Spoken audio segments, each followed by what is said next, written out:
All right, guys, welcome to episode number 22 of the Limitless Mindset Podcast. I'm excited today because I have an awesome team member of mine. She's been with me, over a year now. Mm-hmm. Yeah, I think when did we first start? I know it was before we actually had the brokerage going. Early March last year. Yeah, early March, and then she had to hang around for like a month or two without a license, unfortunately, as we were making a transition. So she hung through that, and she has been an awesome and amazing person that we have joined or brought into our team. And I was caught off by surprise by you, I'll be honest. And we'll talk about that today. Okay. But she's here today. She started off as a brand new agent with us. She has already, in just under not even a full year yet being in production, already sold over $4 million in real estate on our team and within the brokerage. And she's been a great friend to us, a great asset, an amazing team member. So I'm excited to have her on today. Her name is Shannon Bolt. Hi, everybody. All right. So I wanted to mix things up today with you guys a little bit. Obviously, some of this is always about me kind of talking and whatnot, and I wanted to kind of shine a little bit of light on some of the people that makes our team awesome, our brokerage awesome, and get you guys a little more acclimated to who we are, not just from me, but also the culture that we have, which makes up because of the people that we have. So I'll dive right into it. Why don't you just tell us a little bit about yourself? I can tell them all the cool stuff I know about you, but nobody's going to tell your story better than you. So tell us how you found me, your background, family, kids, all the fun stuff you got going on. Let everybody know who you are. I'm a mom and a wife, obviously, first of all. I have 3 kids. I'm celebrating my 20th wedding anniversary this year in September. It's crazy that I've been married that long. I got married really young. And yeah, I'm from Oregon, and I was a makeup artist and a stylist for a really long time in Oregon, and also did a lot of other things as well. I had corporate career.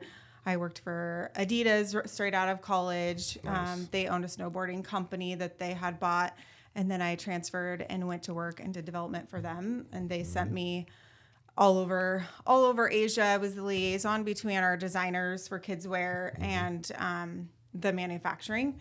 So I would go there, was kind of bridge that gap between translating what needed to be designed to the people who were making it, which was incredible and just such a cool experience. And it was exactly what I studied for in college. And then I did that. And then I went and worked for Nike, their corporate headquarters in Portland. I worked for them on the corporate side. I worked mostly, they have a huge facility in Beaverton, Oregon. And I worked there doing a lot of like sales meetings. So they have a Tiger Woods Center. So I did a lot of that, like marketing, merchandising for them in New York and in Portland. And that was amazing too. But I quickly realized I don't have the personality or the patience for the corporate mindset, really.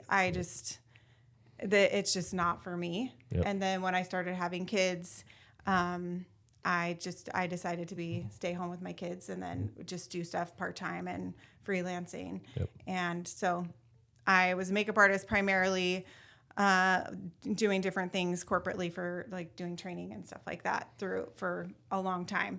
And then we moved here and thought that that's what I wanted to continue to do, but it just really wasn't giving us the lifestyle that I wanted for our family. And although I loved it, it was a creative outlet and awesome. It just, I wanted more financially for our family and to be able to get us to the place that we really wanted to be. And so yeah, I just decided. My dad was in real estate. I had done some staging for realtors as well in my past. So I decided to get my license. I loved the idea of being able to work for myself, not having someone give me a cap on what I could make, and that just really being up to me. Yep.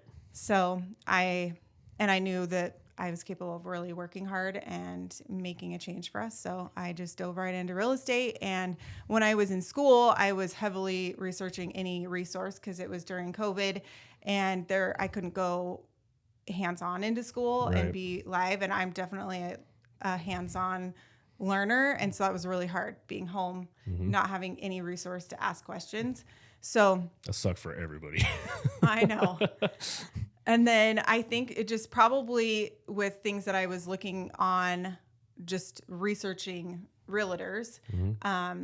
You must have popped up on my Instagram, and then I loved seeing what you would post every day. I was just hungry to learn about the industry here. And so I liked seeing what you had to say all the time. And then when I went down to my test, I remember reaching out to actually the realtor that we had when we moved here.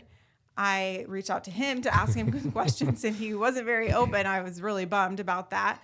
And so I reached out to you randomly, and I was like, hey, do you have any advice on resources where I could go to help me pass this test? And you were just so open and invited me to come into your guys' meeting and listen and hear what you guys had to say. So, of course, I was surprised by that. It was just the welcoming nature that you had and just your openness that you have a lot of experience and you're willing to share it. Cause I feel like there's people, I think in every walk of life, even sliding off my head. Even when it came to makeup artists, they always felt like if they were successful, they were so unwilling to share how they got there. Right. And that always bothered me because I'm super transparent, not only about my life, but just anything I have going on. If I have something to share, I am an open book, and I just really appreciated that about you and about the team too. Sweet. So yeah, I hope there's a lot to unpack there. Wow. I know. I don't think I've ever asked you, do you speak any other languages? Because you said you went to Asia. No, I mean, I had to learn little, right, just like greeting stuff. And I learned Spanish in high school, but no, I wish. I only know enough Spanish to get myself in trouble. Yeah. So I'm not talking anymore. Yeah. And shout out to Justin. So Shannon's husband, Justin, absolute phenomenal guy. Super nice, very helpful. If I could say anything about Shannon and Justin, just probably the nicest people you guys are going to meet. It's funny because when you came into our meeting, I remember she reached out to me. I remember this actually, asking about questions on real estate school. Said, yeah, come on in, hang out. And she was like super quiet. And I was like, man, I hope we don't offend her because we say some pretty random stuff around here.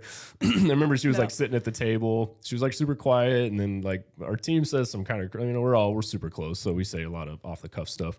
And she left. And I was like, I don't want to offend her, man. That's going to be pretty bad. And then she's like, yeah, I'd like to come join. I'm like, oh, okay, cool. We didn't offend her. And we were still kind of worried about you. I was like, yeah, she's going to. She came across like very smooth, very like low key, and then she came in and she like integrated extremely well with everybody. She's like, she has probably like one of the best senses of humor out of all of us, which I love. So, cool. Let's dive into this. So I got some questions. Okay. I told Shannon, that you shared everything about you. So, I wanted to question. The first one I have right here is, what do people misunderstand the most about you? I don't know. It's funny because I asked Michaela about like her perception of me when I came on, and she kind of said the same thing. She was like, oh, I thought we were going to get sued. I was like, why? Like, I don't know anything about law, or I was like, why did you think that? She was like, I don't know. You were just so like put together. But so maybe it's that it's just funny because I was like, I would never think someone would think that I was just like this prim and proper, because we have a lot of dark humor on the team, and that's where that comes from, by the way, is we have a lot of like just dark humor, funniness between each other, and we weren't about offending you. That's probably what it was. And I mean, but Shannon's the darkest. I'm just kidding. I know. I mean, obviously, like my faith, I don't hide it, and it's first and foremost, and I'm glad that there was like, she was like, you were like, we thought you were like this good church lady, which it's like a part of me. I'm like, I'm so thankful that it shows that's important to me. Absolutely.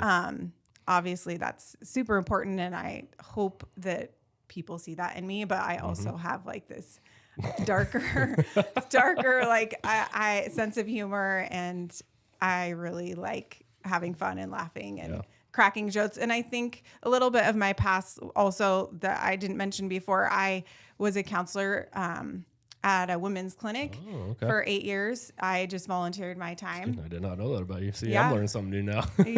And I just, after I had my oldest daughter who's 16, when I was staying home a lot, I really wanted to do something and give my time. And I was not felt equipped to do that.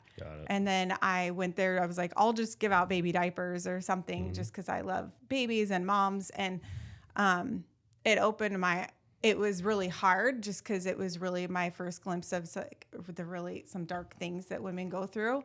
But it was so eye-opening. And so just traveling, and it really opened the doors of me having a passion towards anti-sex trafficking and all of that. So going into these parts of life, like I don't think they assume that I don't know, might not be aware of stuff. And I have friends who are nurses, and we have a lot of like dark humor because I feel like when you're a doctor or nurse, you just have no filter. And so, yeah, I think that maybe took people, especially on the team, off guard. Yeah, no, it works perfectly. So you traveled a ton. That leads me into my next question I actually had for you was, if you could live anywhere in the world, where would it be? You've been all over the place, it sounds like. So you've had some experience in other parts of the world. If you could live anywhere, where would it be? Probably an island. Okay. Somewhere. Maybe I love Thailand. Okay. So I went there. I was sent there when I worked for Adidas, or the snowboarding company, and I fell in love with it then. And I always had. I didn't get the privilege then to really. My boss wouldn't let us really travel get to experience or enjoy it while you're yes, out there. no, it was all he was. Like, no, we're here to work. There's no time off. I snuck out of our hotel actually at midnight because a lot of the markets opened at midnight because it's really hot there. And I was like, I am leaving. I have to see parts of. I didn't know if I would ever get to go back. You got to experience it while you're there. Yeah. Yeah. So I've always had the desire, and there's so many beautiful parts of. There's just something about Thailand that was always really stuck with me. And I went to Asia and India or Indonesia, and there was something about Thailand that was just really. That's why you like the Thai food now, huh? Shannon's the one that gets us out to these like interesting restaurants to try new things. I'm getting it now. It's starting to come together. Okay, I see it. So, would you consider yourself an introvert or an extrovert? And I love this question because in this business, it's so many different personalities, and I've always tried to gauge, right? Like, people have the assumption, I think, that you have to be an extrovert to do well in this business, which in some ways you do, but I'm also an extreme introvert where I love my alone time and just being alone and quiet. I love people, but I love being alone. So it's kind of weird. I don't know. I always ask this question though. I definitely am a little bit of both. Okay. I like having time at home and feeling like I have days at home where it's just, even without my family, just quiet time. Because I don't get that a lot. So, but I do love working. I like being with people. Nice. So, and I love helping people. And so I don't know. I feel like it's a little 50-50. Both. Yeah. Okay, cool. If you won $10 million tomorrow, what would you spend it on? Well, I would give a lot. Okay. I've thought about this before because when we bought lottery tickets, we're like, what would we do? I would probably buy a house in multiple places, like places that we would dream about now. And I would travel. Love it. Yep. I put obviously money away for my kids, but I would definitely invest in some sort of business that we could pass off to them, that they could carry on. That money is not going to last forever. So I would invest it in something, probably since we have 3 kids, 3 somethings. 3 somethings for them. Yeah. 3 houses, 3 businesses, just that, or something that we know that they could carry on, that they might have interest in later. I'm making mine earn it. That's what I told them. I'm going to build it up somehow, like build these little businesses up for them. And then I was like, by the time you guys are 20 or 30, if you don't have it together, I'm going to blow it all. Like, I'll take it all with me. You guys won't get anything. I'd make him start. I'd make him start at the bottom. Yeah, exactly. Well, because I feel like that's how it was for me. Like, I started at the bottom. I think you kind of came from a semi-similar thing, like nothing's been given. I didn't come from this. So I feel like I have an appreciation for it. And I think you do too. And most all of us that do pretty well successfully, I think that start in that position, you understand that it could be gone any day. And so you work it, you appreciate it, you earn it. And I always wonder sometimes if I am ruining my kids by giving them some of that stuff. Cause I'm like, I feel like I am who I am today because I grew up with kind of nothing. And so like, that's why I enjoy working. I got the work ethic and I'm like, hopefully I don't ruin these guys. Just create opportunities for them or something like that. So yeah. My kids, they haven't had obviously I feel like we've given them a great life, but absolutely they would definitely, and they've seen Justin and I work. Even before I got my real estate license, there's always things that pop up in my mind. Cause when we moved here, I was doing aesthetics and whenever I've had jobs, I feel like I've always had a second.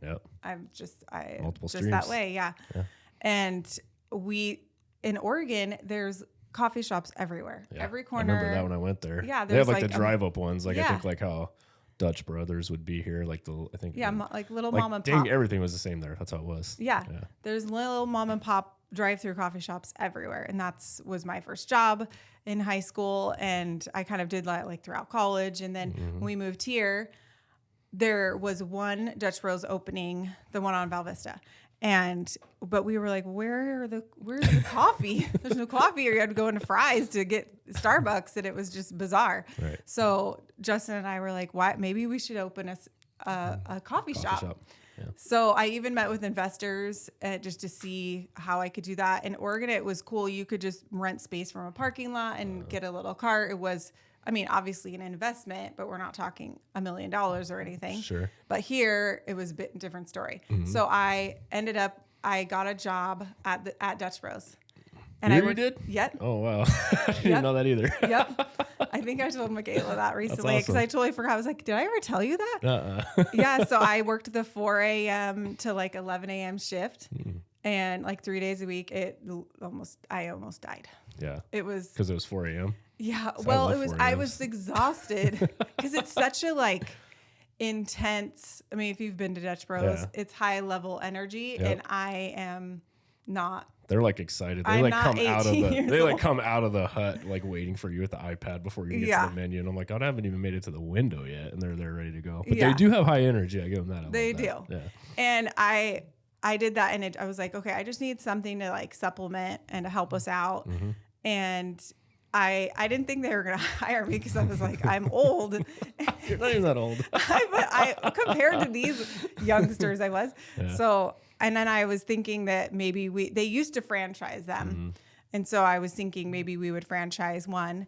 And I was like, I'm going to get a job and just kind of see how it flows. They changed the way they do stuff now. They don't franchise them. Oh, okay. So, but I stayed there. I was making crazy money.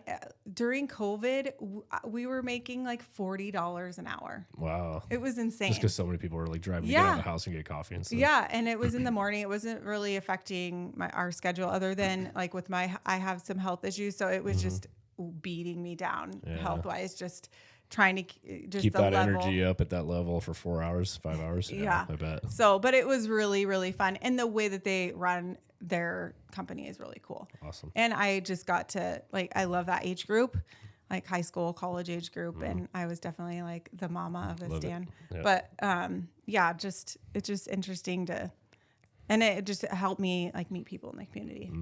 So. Yeah, it was probably different for you guys having to pump your gas when you moved here, huh? I remember I went to Oregon and I like got out to pump gas and I got my ass chewed out. They were like, "Get in your car. You can't do that here." I'm like, "What are you talking about?" It's like a job creation. Act like they're gonna give you a ticket. Yeah, it was the craziest thing, and I didn't know that when we got there. We got like a rental car, got off the plane, and we went out there, and they're like, "Yeah, you can't pump gas here." I'm like, "Why?" And apparently in Oregon, I think maybe I understood it wrong, but they said it was like job creation is what it was like. So that was interesting. Yeah. So I'm sure you guys came here like, damn, I have to pump our gas here. Yeah. I don't mind it. When I finished school in Los Angeles, and I'd always forget. And then they'd get out, I'd sit in my car. Just sitting there. They're probably looking at me like I was such a snob. Like, and they'd be like, "Ma'am, you have to get out and pump your own." I'm like, "Okay, sorry." They should do that here. I feel like I think even if a gas station just like offered that as a service, they probably do very well just because they're like the only one doing something like that. People will probably pay extra for that. They totally would. So this is an interesting question. What do you think the world's going to look like in 5 years from now? Oh, It scares me a little bit. Or I really hope Trump is president. Okay. 5 years. All right. Makes it back in for round 2. Okay. Yep. All right. I don't know. I mean, it definitely makes me nervous. Yeah. To think about like these last 2 years have been a ride. Yeah. It's sad. Yeah. So I just hope that even if he's not, I just hope we get a wiser, at least for our country, and just. I don't know. I feel like where can it go? I know it can go down, but I'm like at the same point. I'm like it feels like it can only go up from here. I don't know. It makes me sad just at like humanity, seeing the things that are going on around the world, not even in America. Because I am close with so many ministries all over the world and just seeing what they're going through. Yeah, everybody needs Jesus. Yeah, it's interesting because I look at history. I'm a history guy, and so I look at. I feel like we always go through these waves of like hard times in the country, where they had like the Great Depression, and then things were good, and then like Vietnam War, things were good. So I feel like we're in the hard spot right now, and I'm hoping that a lot of good times come after this because you always look at you're like, oh man, the friggin' 80s were awesome. That's when I was born. Yeah, I know. But it was like super smooth after like the Vietnam War and all that stuff, and the turmoil.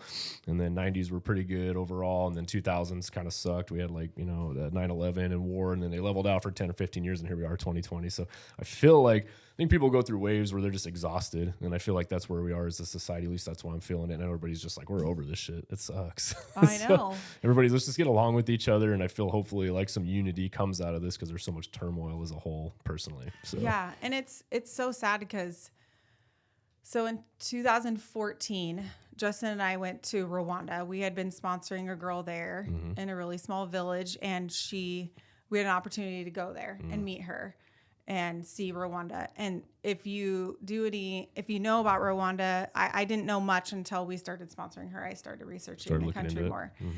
But they had a horrible, horrific genocide in the early 80s. And the girl that we sponsored, actually, her mom was either pregnant with her or she had just given birth to her. Oh. And so it was really, within their country, it was basically like the same as the liberals and conservatives, basically, within their country. Two-party system type situation. Yeah. Feeling like one was better than the other. And there was mass murdering for 3 months, and there were over 1 million people died. Wow. Like bodies, it was horrific. There's movies and stuff about it. And there's a Hollywood like Hotel Rwanda, but if you look a little deeper, it goes more in depth of why it was happening and just how the U.S. didn't do much to help when they knew that they really should have. But when we went to the memorial and stuff and learned a lot about it, the respect that those two parties have for each other now are so incredible. Yeah. I mean, these people were hunting each other. Like your best friends were hunting you. And it wasn't like they were just shooting each other. It was really horrific ways that they were killing each other, and knowing even after it ended what each other were doing, like people that survived, and still coming together so peacefully and being willing to have the mindset that they will never allow it to happen again. Yeah. And will never allow the hate to infiltrate their people in their country again. And then when we came back to the US and then just saw the stuff that goes on here, seems super petty, huh? It's so dumb. Yeah. And just to see how drastic and how they could come together, and just how you come to the US and we're so just ignorant. Yep.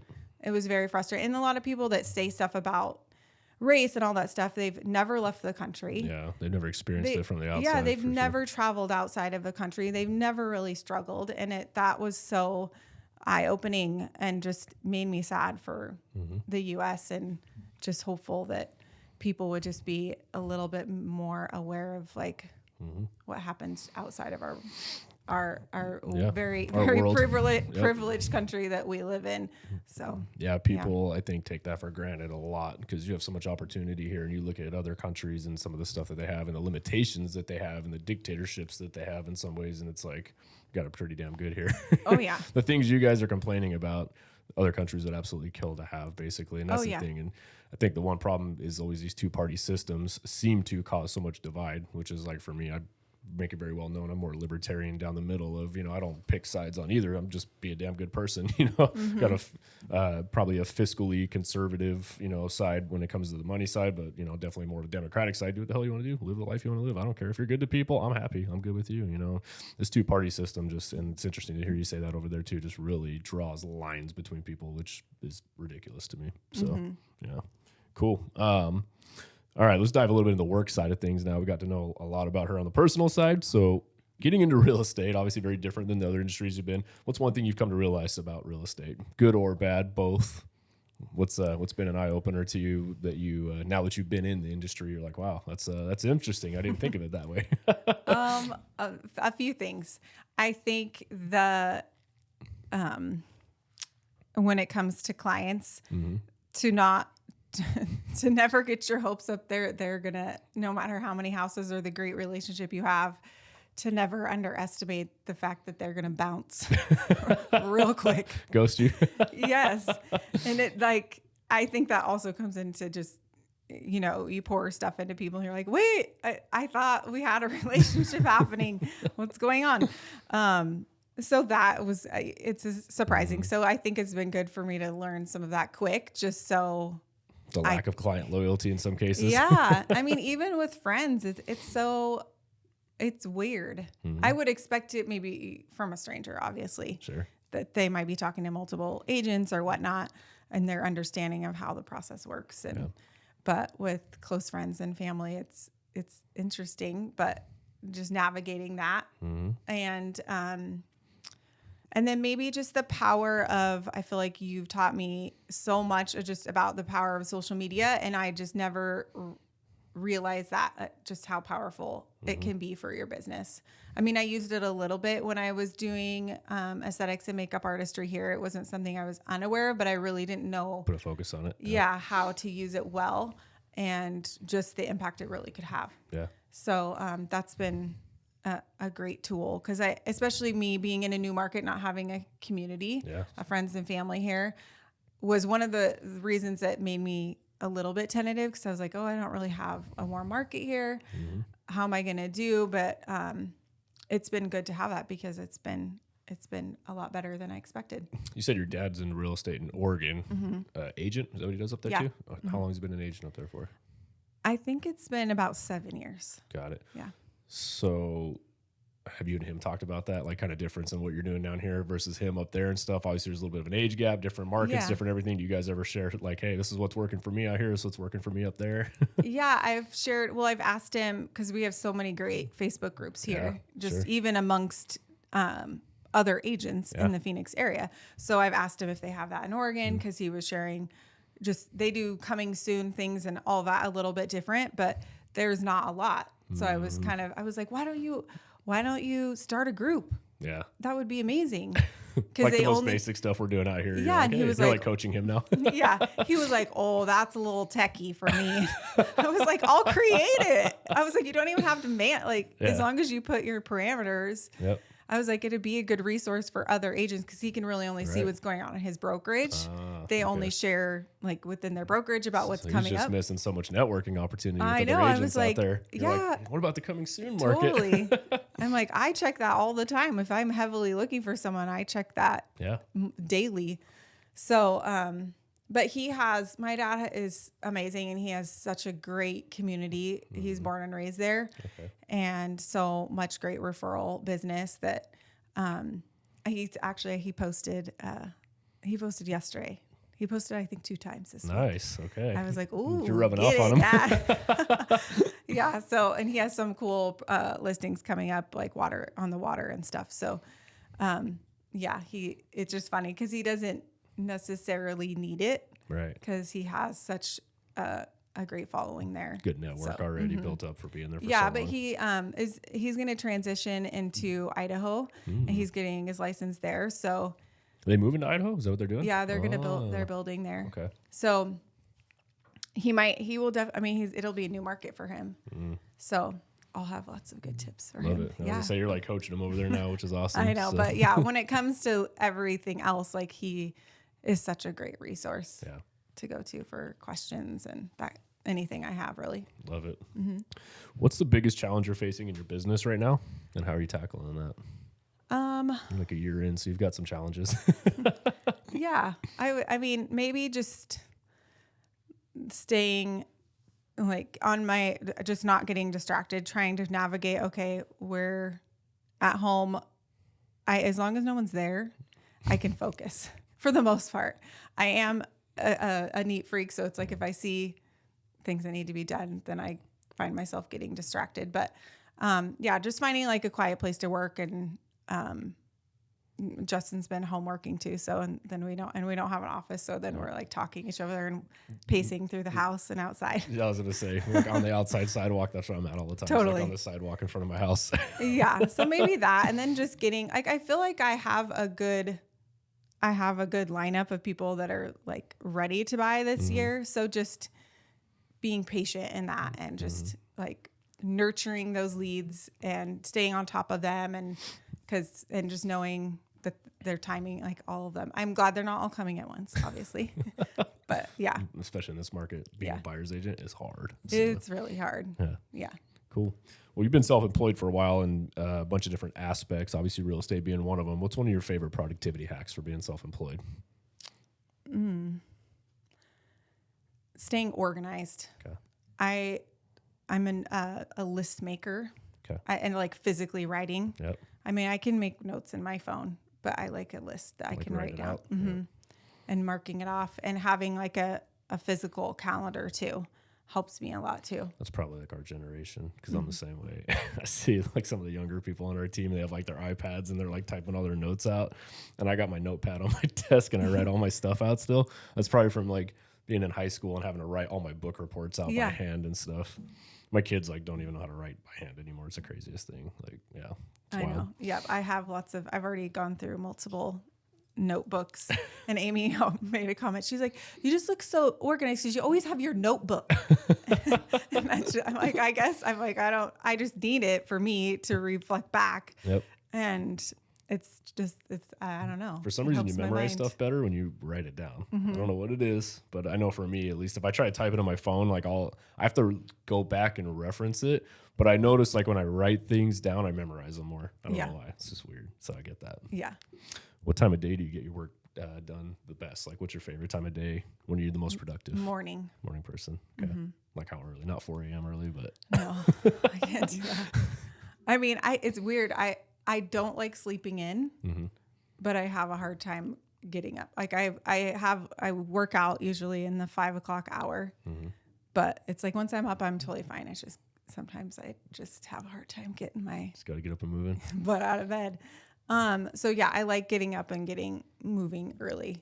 And my kids are they're pretty self-sufficient, which is nice. In the mornings, and they're out the door usually by like 7:50. So I can get my day going. I don't like to call. I feel like I've forgotten and called clients like before 8. Yeah. And they're not usually happy about that, but yeah. Those like Hawaii clients that are like randomly a couple hours behind us or something. Yeah. Called a few of those. They're like, it's 5 a.m. Oh, it's 8 over here. Sorry about that. Yeah. Sorry. Or you didn't have to answer. Yeah. So yeah, I definitely like getting going early in the morning. Okay. Cool. Yeah. What's one change in the real estate business you wish would happen now that you're in it? I wish that that sellers would stop being so greedy. Yeah. Especially in this market. Yeah, I do. It just makes me sad for the buyers. Yeah. And just the investors. I totally get the investment mindset. Yep. Like 100%. But when it comes, like the corporate side of it bugs me, like the corporate investment. The corporate side of the real estate, you mean? Yeah. Just because it just makes me sad for the families, the first time home buyers that just feel like they've been shoved out of the possibility of buying, and how can they compete when they're up against a $1 million corporation it doesn't even faze them. The big hedge funds. Yeah. So especially with families that have been saving and this is their dream and they've been working really hard, and it just seems almost unobtainable. So that's the part of it that I hope changes a little bit in the favor of the buyer. Yeah, it's challenging for sure for buyers out there right now. I play both sides of the fence because obviously I'm an investor. I do buy rental properties and invest in some things, but I'm still very aware of like the personal side of it. I'm obviously not a hedge fund side of it. A lot of my investments, which I've talked about with you guys before, are always stemmed from helping someone personally. Like dang near every rental property I own is like because somebody was living in it and the person wanted to sell it, and I felt so bad. I was like, I can't kick these poor people out. I'm going to buy this house right now. Michaela gets so pissed at me. Like I remember our first rental we bought, second rental. Yeah, it was this elderly couple, really nice people. And I had that money set aside to pay for a swimming pool in our new house, and I spent it on a rental. And she's like, we're going to have a dirt backyard for like a year now. I was like, yeah, but I couldn't kick these old people out. I'm so sorry. So like, I get it. There's a way for me to like mesh both of those. I think the struggle I have with like a lot of the first time home buyers is like just the education piece of it. Because I know I don't work with a ton of them, a lot of them as much anymore, obviously, just because as I've gotten a little bit older in my mid 30s, most of the people I know in my sphere of influence own a home by this point. So I'm kind of helping them sell a second. But the ones that we do get and I do talk to are my friends, like kids that are buying, they tend to want that first house to be like so perfect. So it's almost like their expectations are a little not, and this isn't for all of them, by the way, some are very realistic, but I've noticed like we have some that are like, well, it doesn't match exactly. It's like, just get yourself in the game. Like, just buy something, Yeah, for sure. sit on that sucker for 2 years, get some tax benefits, get some equity out of it, and then we'll get you into something in the next one, like, because like my first house wasn't my dream house at all. Yeah, no. So, yeah, me either. Yeah, and their expectations too. Yeah, I want to be in Gilbert for 250 right now. It's like, I don't know about that. Yeah. Might have to head out to Florence, but if you could put up with that for 2 years, we'll get you back into Gilbert at one point. Don't worry. Yeah. Yeah. Or getting them just in the mindset of they have to sacrifice something. Yeah. Where is that going to be? And then just coming into reality. The hard part too is in that young, I know for me, some of the ones I deal with is they're frustrated. Like, I don't want to spend that much on a house, and you're like doing the math, and they could, I mean, some of them make great money, but they don't want to give up a lot of the other stuff, like the toys and the cars. I know a few of them that drive super nice cars and nice stuff. And it's like, you could, if you gave a little bit of that up, and I'm not saying it's the best, but you got a car right now, it's depreciating like crazy, but you want the latest and greatest, save up a little cash, sacrifice a little bit. And then that monthly, what you're spending that $500-600 a month on that extra car payment, that will actually get you 200 something K more on your mortgage payment, so trying to show that stuff to them too. But yeah, it's tough out there right now. I don't know if our market's going to change for them soon. I know. It's a hard market for sure. It'll be interesting to see when I should say, the iBuyers, big hedge funds stop buying, because that's been a big, especially that 500K and under price point. Those guys have just taken that inventory tough right now. So yeah, they have. So what's motivating you right now at this point? What's driving you? I have some very specific goals. Love it. So I'm crossing them off my written list. Okay. Is my goal. And Any of them you want to share? You don't have to. Just pay. Yeah, I will share. Paying off debt. Okay. And that's been like my focus. And once that's like that, including just like our cars, and then having like, but obviously adding to a down payment for a house, and our daughter is going to be going to college. It's crazy, huh? Yes. Very soon. So just knowing that that's coming, and just wanting to feel equipped for that, and allowing Justin, he is so capable of doing pretty much anything, but maybe giving him the opportunity to either start a business or move on to something that I know that he'd be happier doing. If you guys weren't doing real estate, what would you be doing, or what does he want to do? He loves doing anything with his hands, like building. Yeah. He loves building furniture. Okay. I think he would be super happy and really good at doing custom furniture. Nice. Woodworking of any kind. And he loves bikes. Like, he's a really good, not only just riding bikes, but like the engineering and all of that of bikes. Like pedal bicycles? Okay. Yeah.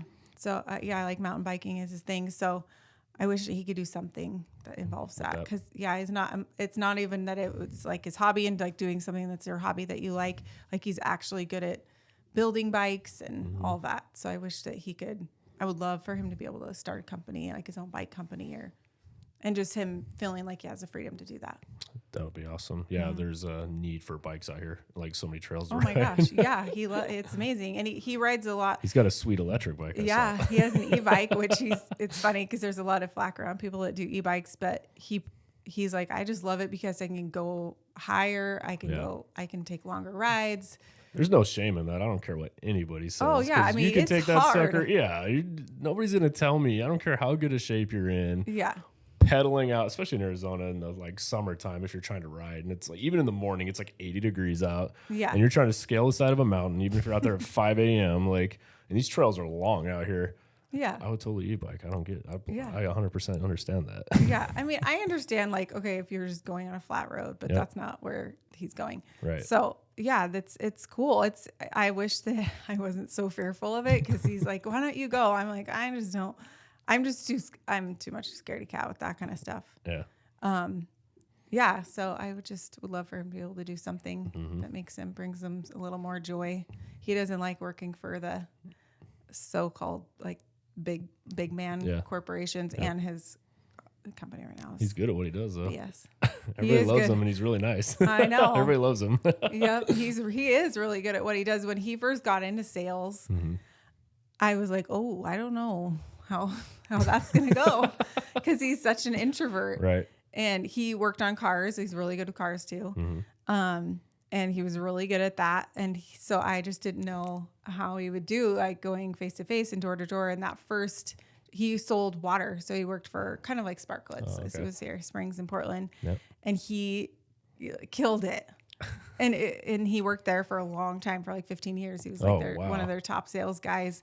And I think he just has that non-traditional salesman approach. Yeah. And I think that really helped. And he just really does care about people, and he works his butt off. Yeah, so. for sure. Yeah. Cool. Well, I appreciate you coming on today. That's all the Yeah, questions I got thanks for having me. How can everybody get a hold of you? How can they find you? You can call me. Okay. I still have an Oregon number, which a lot of people will answer when I call leads, and they're like, "Are you in Oregon? Why are you calling?" So I have an Oregon number. You want me to say it? Yeah, you can Okay. Show it out there. 503-421-3557. Okay. Or I don't know. I feel like that's the Social easiest media. You just Social said they media? can find you on there. Yeah. Shannon Bolt sells AZ. There you go. Yeah. Love it. Is my Instagram. So Cool. Yeah. All right. Well, thanks for coming on. I appreciate it. Yes, thank you. Thanks for having me. Thanks, guys.